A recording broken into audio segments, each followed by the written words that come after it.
Welcome to Kommasani presence. నేను మీ రాధిక. ఈరోజు మన కిచెన్లో కొబ్బరి పాలతోటి చికెన్ బిర్యానీని తయారు చేసి చూపించబోతున్నాను. చాలా టేస్టీగా ఉంటుంది.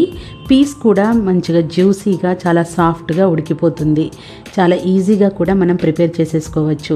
ఏదైనా జర్నీస్కి మనం తీసుకెళ్ళాలి అనుకున్నప్పుడు తప్పకుండా ఈ కొబ్బరి పాలతో తయారు చేసే చికెన్ బిర్యానీని తీసుకెళ్ళండి. సైడ్ డిష్లు ఏవి అవసరం లేకుండా మనము ఈ బిర్యానీని తినేసేయచ్చు. మరి ఎలా తయారు చేసుకోవాలో చూద్దామా. దానికోసం ముందుగా చికెన్ని దమ్ బిర్యానీకి ఎలాంటి పీసెస్ని అయితే వాడతామో పెద్ద ముక్కలుగా కట్ చేయించి తీసుకొచ్చుకోవాలి. మార్కెట్ నుంచి తీసుకొచ్చుకున్నటువంటి చికెన్ని ఒక అరగంట సేపు ఉప్పు నీటిలో నానబెట్టి 2-3 సార్లు శుభ్రంగా వాష్ చేసేసుకొని వాటర్ అంతా వడిలిపోయేటట్టు పక్కన పెట్టుకున్న తర్వాత ఒక బౌల్లోకి తీసుకోవాలి. ఇప్పుడు చికెన్ లెగ్ పీసెస్ కానీ లేకపోతే బ్రెస్ట్ ఎక్కువగా ఉన్నటువంటి పీసెస్ని ఇలా ఘాట్లు పెట్టుకుంటే అవి తొందరగా ఉడికిపోతాయి. అలాగే మనం కలిపి పెట్టుకున్నటువంటి మసాలాలన్నీ కూడా పీసెస్కి చక్కగా పడతాయి.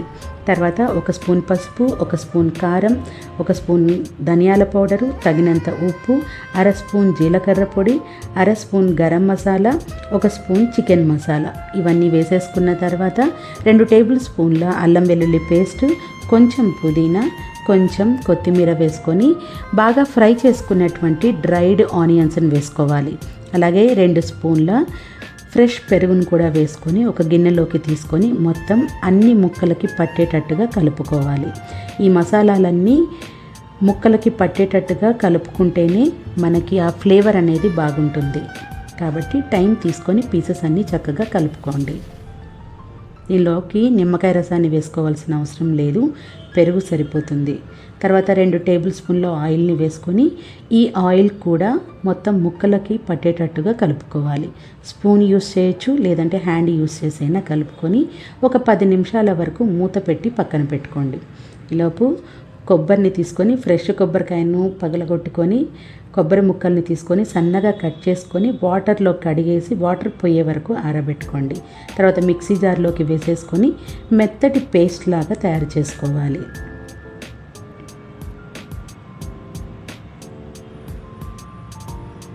ఇలా మెత్తటి పేస్ట్ లాగా తయారు చేసుకోవాలి. ఇప్పుడు ఒక గిన్నె మీద ఒక శుభ్రమైనటువంటి క్లాత్ని వేసుకొని మనం పేస్ట్ చేసినటువంటి కొబ్బరి పేస్ట్ని వేసుకొని కాసిన్ని వాటర్ని కూడా యాడ్ చేసేసి కొబ్బరి పాలను తీసుకోవాలి.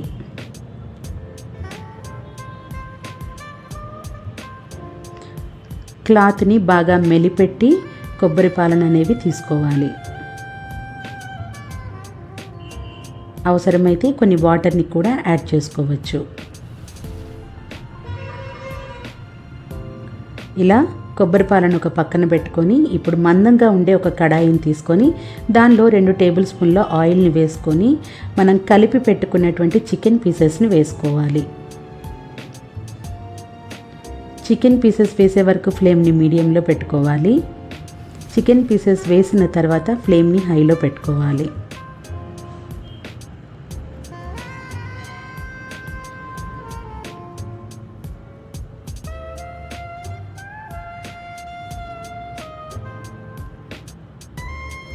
ఇప్పుడు ఫ్లేమ్ని హైలో పెట్టుకొని పీసెస్ని 2 వైపులా ఫ్రై చేసుకోవాలి.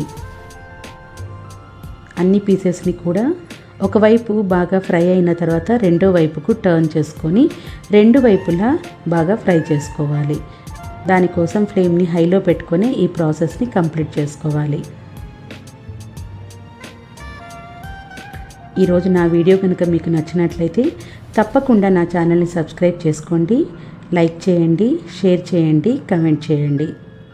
ఇలా 2 వైపులా ఫ్రై చేసుకున్న తర్వాత దీంట్లోకి కొన్ని వాటర్ని యాడ్ చేసుకోవాలి. అంటే 1.5 గ్లాస్ వాటర్ని యాడ్ చేసుకొని మూత పెట్టుకొని ఫ్లేమ్ని సిమ్లో పెట్టుకొని ఉడికించుకోవాలి. ఇప్పుడు మరొక మందపాటి గిన్నెను తీసుకొని ఫ్లేమ్ని మీడియం టు హైలో పెట్టేసుకొని మనం తీసిన కొబ్బరి పాలను పోసుకున్న తర్వాత కాసిన్ని వాటర్ని కూడా యాడ్ చేసి బిర్యానీ దినుసులన్నిటిని కూడా వేసేసుకోవాలి. తర్వాత 2.5 టేబుల్ స్పూన్ల అల్లం వెల్లుల్లి పేస్ట్ని కూడా వేసి ఒకసారి గరిటెతో మొత్తం తిప్పుకోవాలి. తర్వాత కాసింత పుదీనాకు కాస్త కొత్తిమీర కూడా వేసుకొని తగినంత ఉప్పును వేసుకొని మరొకసారి మొత్తం కలుపుకోవాలి.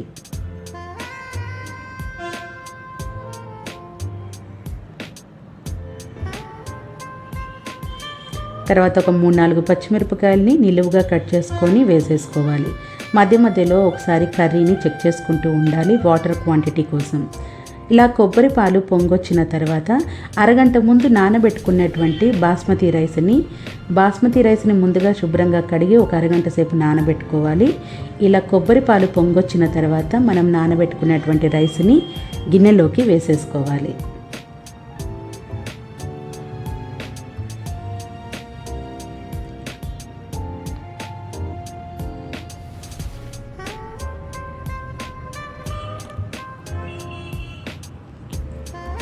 ఫ్లేమ్ని హైలో పెట్టుకొని ఇప్పుడు రైస్ని 70% వరకు ఉడికేటట్టు ఉడికించుకోవాలి.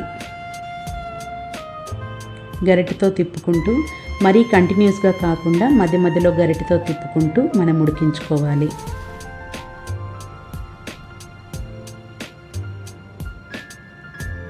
ఒకసారి చెక్ చేసుకొని ఈజీగా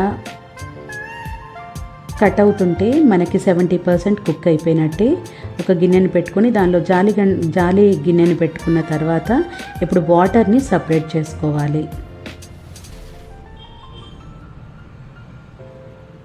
ఇలా సపరేట్ చేసుకున్న తర్వాత ఇప్పుడు చికెన్ గ్రేవీ దాంట్లో కాసిన్ని వాటర్ ఉంటాయి. మిగతా 30% ఉడకడం కోసం ఆ వాటర్ సరిపోతాయి. ఒకవేళ వాటర్ లేకపోతే మీరు రైస్ని ఒక 80 to 90% వరకు కుక్ చేసుకోవాల్సి ఉంటుంది.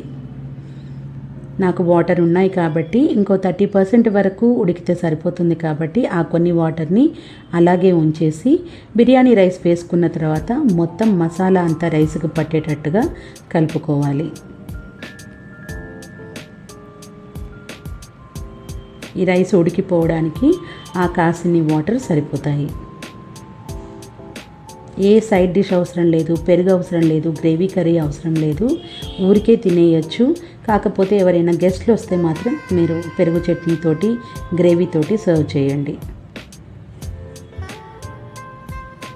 ఉట్టితే తినేస్తే కూడా చాలా చాలా బాగుంటుంది.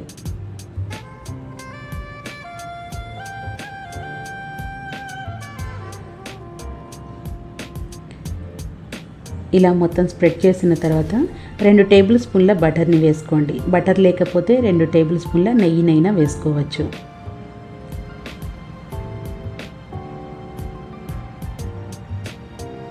ఈ బటర్ వేసిన తర్వాత స్మెల్ కానీ టేస్ట్ కానీ చాలా చాలా బాగుంటుంది. నెయ్యి వేసుకున్నా బటర్ వేసుకున్నా సరిపోతుంది. తర్వాత ఒక 5 పచ్చిమిరపకాయలని నిలువుగా కట్ చేసేసుకొని వాటిని కూడా పైన వేసేసుకోవాలి. తర్వాత ఫ్రైడ్ ఆనియన్స్ని కూడా వేసుకోవాలి. తర్వాత వీటిని టిష్యూతో కానీ లేదంటే నార్మల్ న్యూస్ పేపర్తోనైనా కవర్ చేసుకోవచ్చు. లేదు అనంటే ప్లెయిన్ మూత మీద వాటర్ గిన్నెను కూడా పెట్టుకోవచ్చు. ఇలా మీకు ఏ పద్ధతిలో వీలుగా ఉంటుందో చూసుకొని ఆ పద్ధతిలో కవర్ చేసేసుకోవాలి. ఇప్పుడు ఫ్లేమ్ని సిమ్లో పెట్టుకొని మూత పెట్టేసుకొని ఒక పావు గంట వరకు ఉడికించుకోవాలి. పావు గంట తర్వాత మనం చెక్ చేస్తే రైస్ చాలా పర్ఫెక్ట్గా కుక్ అయిపోయింది. చాలా ఈవెన్గా అన్నిటికీ గ్రేవీ పట్టి రైస్ అనేది చాలా చాలా బాగుంది. తప్పకుండా ట్రై చేయండి. Thank you for watching.